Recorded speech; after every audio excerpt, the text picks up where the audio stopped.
नमस्कार मित्रों, मैं शैलेंद्र आपके समक्ष उपस्थित हूँ अपने चैनल शैलेंद्र एग्जाम फैक्ट्स के माध्यम से। आज हम आपके सामने बहुत महत्वपूर्ण एक टॉपिक रख रहे हैं जो कि लगभग भारतीय जनसंख्या के परिप्रेक्ष्य में है। इसके पहले हमने 2 वीडियोस बनाया था इससे संबंधित, जो कि इसमें तमाम बेसिक्स क्लियर किए गए थे। इस वीडियो में हम कुछ ऐसे इंपॉर्टेंट सूत्र और तमाम ऐसी शब्दावलियाँ देखेंगे जो कि डिफरेंट परीक्षाओं के लिए काफ़ी उपयोगी हैं, जैसे आगामी होने वाली परीक्षा जो अभी आयोजित की जाएगी बीईओ तथा प्रीसीएस प्री। चलिए देखते हैं पहली शब्दावली। एक फार्मूला है जनसंख्या संयोजन। तो जनसंख्या संयोजन का तात्पर्य है लिंग संयोजन, ठीक है। तो इसमें जनसंख्या संयोजन में 2 चीजें हैं। लिंग संयोजन 2 परिप्रेक्ष्य लेंगे, पुरुष और महिला के परिप्रेक्ष्य में। तो 2 फार्मूले हैं इसमें देखेंगे। पहला है पुरुष जनसंख्या बटे महिला जनसंख्या इंटू 1000। तो विभिन्न देशों में लिंग संयोजन इस हिसाब से इस सूत्र से देखा जाता है। तो इस सूत्र का तात्पर्य क्या हुआ कि प्रति 1000 महिलाओं पर पुरुषों की कुल संख्या कितनी है। तो प्रति 1000 जितनी महिलाएं हैं और उसमें पुरुषों की संख्या क्या है, तो इससे आंकड़ा निकलता है कि किस देश में क्या रेशियो चल रहा है, सेक्स रेशियो क्या चल रहा है। इसके बाद एक सूत्र आप लगा सकते हैं, महिलाओं की संख्या बटे पुरुषों की संख्या इंटू 1000। तो इसका तात्पर्य क्या है, इसकी व्याख्या क्या है कि प्रति 1000 पुरुषों पर महिलाओं की संख्या क्या है। और यही सूत्र आपका भारत में यूज किया जाता है। आप देखते होंगे विभिन्न राज्यों के जो आंकड़े निकाले जाते हैं, जैसे कि हरियाणा में अभी तक था कि महिलाओं की संख्या वहाँ कम है, तो इसी सूत्र का यूज किया जाता है और उसी से पता चलता है। या भारत स्तर पर आप देखते होंगे जो आंकड़े हैं तो इसी सूत्र के आधार पर बताए जाते हैं। नेक्स्ट टॉपिक आपका है लिंगानुपात किसी देश में महिलाओं की स्थिति को दिखाता है। जो लिंगानुपात है वो किसी देश में महिलाओं की स्थिति को दिखाता है कि किस देश में कितनी महिलाएं हैं, ठीक है। एक उदाहरण के तौर पर हमने लिया कि महिलाओं की स्थिति यूएई को लिया। यूनाइटेड आप जानते होंगे संयुक्त अरब, तो यूएई संयुक्त अरब अमीरात कहते हैं आप इसको, ठीक है, यूनाइटेड अरब अमीरात। तो लोवेस्ट सेक्स रेशियो यहाँ पे लगभग है। और ये आंकड़े परिवर्तित हो सकते हैं समय के साथ, क्योंकि कोई देश में सुधार कर सकता है, इसको आप अपडेट होते रहेंगे। तो वहाँ पे एक स्थिति उदाहरण पर दिया गया है, 468 महिलाएं हैं प्रति 1000 पुरुष पर। तो इसका तात्पर्य यह है कि वहाँ पर ये चीज़ वहाँ बताता है, आप सहज रूप से कोई अनुमान लगाएगा कि उस देश में महिलाओं की स्थिति क्या है, ठीक है, उनके सामाजिक उनका स्टेटस क्या है, ठीक है, रहन सहन की स्थिति क्या है उनकी, ठीक है। या ये कंडीशन और हो सकती है कि बाहर से, क्योंकि आप सुनते होंगे इस देश में भी बहुत से लोग जाते हैं जॉब करने, तो ये भी हो सकता है कि यहाँ से जो लोग जा रहे हैं उनको काउंट कर लिया गया हो। और भाई बाहर से अधिकतर मेल कैंडिडेट से जानते हैं बाहर से, तो उस परिप्रेक्ष्य में आप लेंगे तो भी इस देश की आबादी बढ़ सकती है, पुरुषों की और महिलाओं की कम हो सकती है। तो दोनों परिप्रेक्ष्य में ऐसे महिलाओं को कितना विकास देना है, किस सेक्टर में क्या कमी रह जा रही है, इसका एक आंकड़ा मिलता है। नेक्स्ट टॉपिक आपका है आयु संरचना। अलग अलग आयु वर्ग को प्रदर्शित करना, ये कहलाता है आयु संरचना, ठीक है। तो इससे किसी भी देश को हेल्प मिलती है कि किस आयु संरचना में कमी हो रही है या कौन सी आयु वर्ग में वृद्धि हो रही है और कौन सा आयु वर्ग हमारा कम हो रहा है। तो 15 से, जैसे एक उदाहरण देखते हैं, 15 से 59 आयु वर्ग के लोग अत्यधिक कार्यशील हैं, ठीक है। 60 से अधिक आयु वर्ग वाले लोगों को अत्यधिक स्वास्थ्य सुविधा की आवश्यकता होती है। अब इससे पता चलेगा, इससे कभी हाल ही में एक रिपोर्ट आई थी, इसमें कहा गया कि भारत में युवा आबादी विश्व में सबसे ज़्यादा है। और चाइना में, चूंकि वहाँ पे एक बच्चे की नीति बाद में बना दी गई, तो उसको फिलहाल अभी तो 2 बच्चों का किया गया। ये देखा गया कि वहाँ वृद्ध आबादी ज़्यादा हो रही है, तो वहाँ के देश भाई ज़्यादातर वहाँ वृद्ध हो जाएंगे, तो वहाँ भी स्वास्थ्य सुविधाओं का खर्चा बढ़ जाएगा, तमाम चीज़ें हैं। तो इससे उसने 2 अपने बच्चे कर दिए। तो इससे पता चलता, आयु संरचना से पता चलता है कि इस देश में आयु वर्ग को कितना हमें प्रोग्रेस करना है या कहाँ कमी रह जा रही है। नेक्स्ट टॉपिक हमारा है कि यदि किसी क्षेत्र में युवा ज़्यादा हैं तो यह अधिक जन दर को दर्शाता है। तो अब जैसे भारत में है, तो इस जो ये आप टॉपिक देख रहे हैं या जो फैक्ट देख रहे हैं, इससे आप अनुमान लगा लेंगे। जैसे कहा जाता है ना कि भारत में युवा आबादी ज़्यादा है, तो ये बात सहज रूप से ही प्रमाणित हो जाएगी कि यहाँ पर जन्म दर भी ज़्यादा है। मतलब ये अपने आप बिना कहे अनुमान लगा लेंगे। और डिफरेंट एग्जाम में से प्रश्न पूछता है, यदि किसी क्षेत्र में युवा ज़्यादा है तो ऑप्शन नंबर 1, 2, 3, 4, तो ऐसे होगा। अधिक जन दर को दर्शाता है, निम्न जन दर को दर्शाता है, जन्म दर स्थिर रहती है। ऐसे 4 ऑप्शन पास होंगे, तो आप टिक मारेंगे इसको, तो आप इसको जानते रहेंगे। नेक्स्ट आयु लिंग पिरामिड देखते हैं। यह विभिन्न आयु वर्गों में पुरुषों और महिलाओं की संख्या को दर्शाता है। तो एक देखेंगे आयु लिंग पिरामिड में, पहला पिरामिड देखेंगे। चलिए हम देखते हैं, ग्राफ देखते हैं। यह विभिन्न आयु वर्गों में पुरुषों महिलाओं की संख्या को दर्शाता है। तो जैसे कि वृद्धि की कंडीशन देखते हैं, इसमें पहला चरण को वृद्धि शो कर रहा है। जैसे आप देखिए, तो ये 0 पॉइंट है, यहाँ पे आप देखिए 8% एक।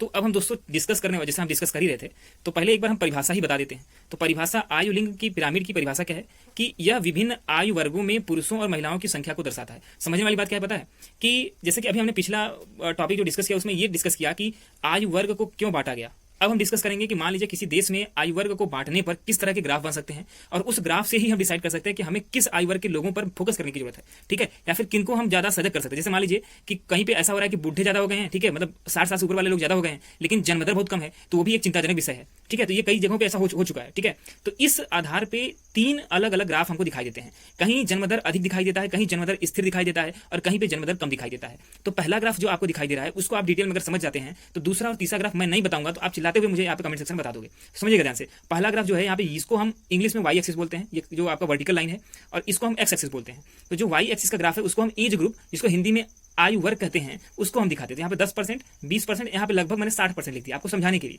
और यहाँ पे एक आप लाइन दिख रहे हो ना, इस लाइन के बाएं तरफ पुरुषों को दिखा रहे हैं और दाहिने तरफ स्त्रियों को दिखा सकते हैं। ये हमारी पुरानी परंपरा है। अब पुरुषों का यहाँ पे अध्ययन करते हैं, तो 60 साल के, अब यहाँ पे देखो, यहाँ पे 0 हमने यहाँ पे मार्किंग कर दिया। तो बाएं तरफ पुरुषों का परसेंटेज है और दाहिने तरफ महिलाओं का बढ़ते हुए परसेंटेज है, ठीक है। अब समझने वाली बात है कि अगर हम बात करें 60 वर्ष के आयु वर्ग के पुरुषों की संख्या, तो सीधी सी लाइन ले जाओ, एक आपका हॉरिजॉन्टल लाइन ले जाओगे तो यहाँ पे अटकेगा, क्योंकि ग्राफ हमने कैसा बनाया पता है, ग्राफ हमने बनाया है इसको क्या बोलते हैं, हाइपरबोलिक ग्राफ बोलते हैं। तो यहाँ पे इस पॉइंट से जब नीचे गिराओगे तो यहाँ पे आपका 2% पे गिरता है। ये संभावना क्या हुई यहाँ पे कि 60 साल के किसी देश में जिस जगह की ये आपका ग्राफ बना हुआ है वहां पे मात्र 2% लोग ऐसे हैं जो कि 60 साल आयु वर्ग के पुरुष हैं।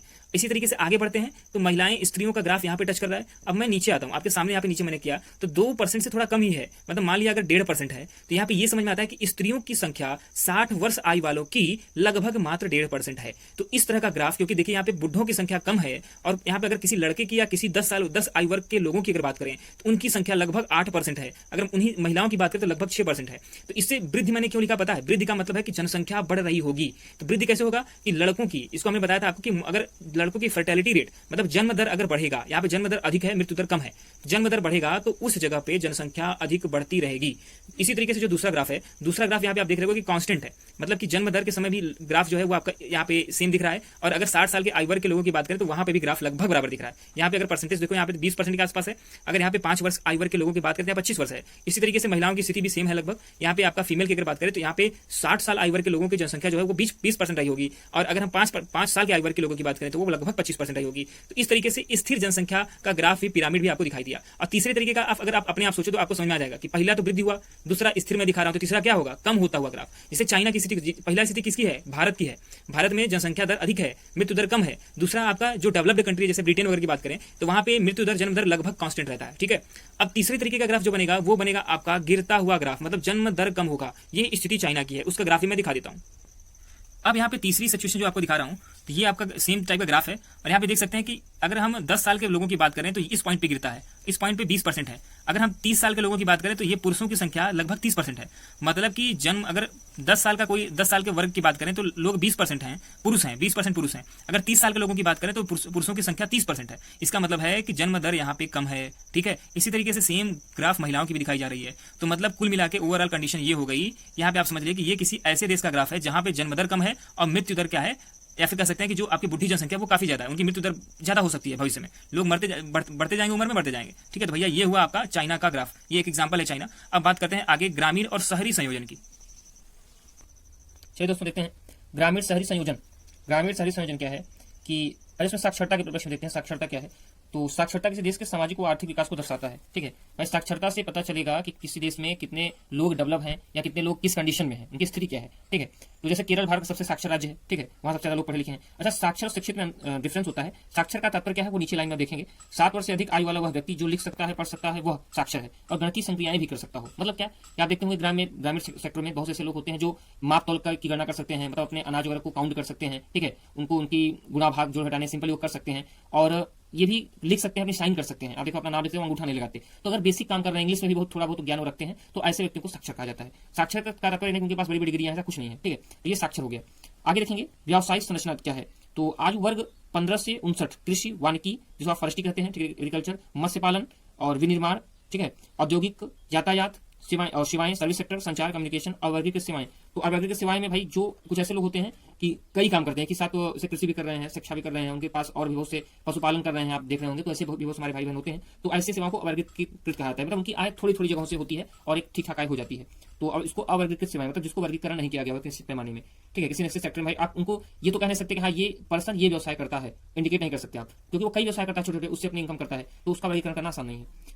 उसकी अब देखते हैं कि ये क्रियाएं जो है लगभग कितने पार्ट में इसको बांट सकते हैं। तो अगर प्राथमिक क्रिया के रूप में अगर बांटेंगे तो प्राथमिक में कृषि आ जाएगा। आपको ऐसे बताया कि प्राथमिक, ऐसे भी ट्रिक से समझेंगे। मान लीजिए एग्जाम में आ गया कि प्राथमिक क्रियाओं के अंतर्गत निम्नलिखित में से कौन सी क्रियाएं आती हैं, तो बिल्कुल नहीं सोचना है। आप एपिडेमिक का काल चल रहा है, आप सीधा एक ट्रिक मारिए कि यार जो सबसे कोई भी बंदा अगर कहीं भी परेशान हो, जॉब छूटी है, तो कहाँ, अगर उसका गाँव है तो कहाँ रुकता है, गाँव में, और कृषि उसका जो है मेन आधार है, तो प्राथमिक में आ जाएगा प्रथम स्तर पर, वहीं अपने स्तर पर लेयर पे आ जाता है। वानिकी, भाई जंगल से लोग जुड़े रहते हैं, जल, जंगल, जमीन, आपको बताओगे ये एक नारा शब्द है, तो ऐसी चीजें प्राथमिक है। खनन, माइनिंग, जाहिर सी बात है कि अगर कहीं से लोग प्रवासी आ रहे हैं और बाहर गए कमाने, अपने क्षेत्र में वापस आए, वो वहां माइनिंग चले, तो वहां को छोटा मोटा काम मिल जाएगा। तो खनन भी प्राथमिक है। मत्स्य पालन, ये भाई आप जानते हो कि लोग मत्स्य पालन कैसा पालन, तालाब, पोखर, कहीं से भी लोग अपना मत्स्य पालन करके अगल बगल के बाजार में उसको बेच करके अपने आजीविका कमा सकते हैं। तो इसलिए इनको प्राथमिक कहा गया, प्राथमिक सेक्टर। दूसरा देखिए द्वितीय क्रिया क्या है, विनिर्माण, जैसे निर्माण कार्य करना है। ठीक है, कोई भी बड़े बड़े भवनों का स्ट्रक्चर, ये सब स्ट्रक्चर ढांचागत निर्माण, इसको निर्माण के अंतर्गत आता है। फिर तृतीय क्रियाएं हैं कुछ, इसमें आते हैं यातायात, संचार, थोड़े बड़े लेवल की होती है। आगे देखेंगे तो इससे अभी देखिए महामारी में कुछ क्षेत्रों को छूट दी गई, तो ये प्राथमिक क्रिया, बस इन्हीं अब इसकी उपयोगिता कहाँ होती है? सरकार ने लिखा एडवाइजरी कि मैं गृह मंत्रालय ने कहा कि प्राथमिक सेक्टर में हम छूट दे रहे हैं, ठीक है, तो उसको आप देखेंगे तो इस हिसाब से होता है ये। उसके बाद तृतीय की क्रियाएं ये हो गया। चतुर्थ क्रिया क्या है? शोध विकास के विचार। तो ये सबसे लेटेस्ट है कि अभी इस सेक्टर में थोड़ा सा इंडिया का विकास होना जरूरी है, शोध विकास के विचार। तो ये सब चीजें मतलब वैचारिक सेक्टर कर सकते हैं, बौद्धिक सेक्टर, ये सब क्रियाएं चतुर्थ क्रियाओं में आता है। तो आप ध्यान रखेंगे, इसको ठीक से समझ लेंगे। बौद्धिक क्रियाएं क्या हो जाए, बौद्धिक क्रियाओं के अंदर जो चीजें आती होंगी वो चतुर्थ क्रियाओं में आ जाएगा। तो इस तरह से किसी भी देश का विकास इन क्रियाओं पर निर्भर करता है, कौन सा देश किस सेक्टर में कितना आगे है उसी के हिसाब से, और कहाँ पीछे है, तो इन क्रियाओं को डिवाइड कर लेंगे तो विकास में सहायता मिलती है। तो उम्मीद करता हूँ आज का ये वीडियो आपको पसंद आएगा। इसी तरह की वीडियो को प्राप्त करने के लिए आप हमारे चैनल सैलेंथ एग्जाम फैक्ट्स को सब्सक्राइब लाइक कर सकते हैं, और इसी तरह से तमाम डिफरेंट एग्जाम के लिए वीडियो सहायक है, जैसे बीओ पीसीएस के एग्जाम में स्पेशल टॉपिक है इसका। इसी के साथ धन्यवाद।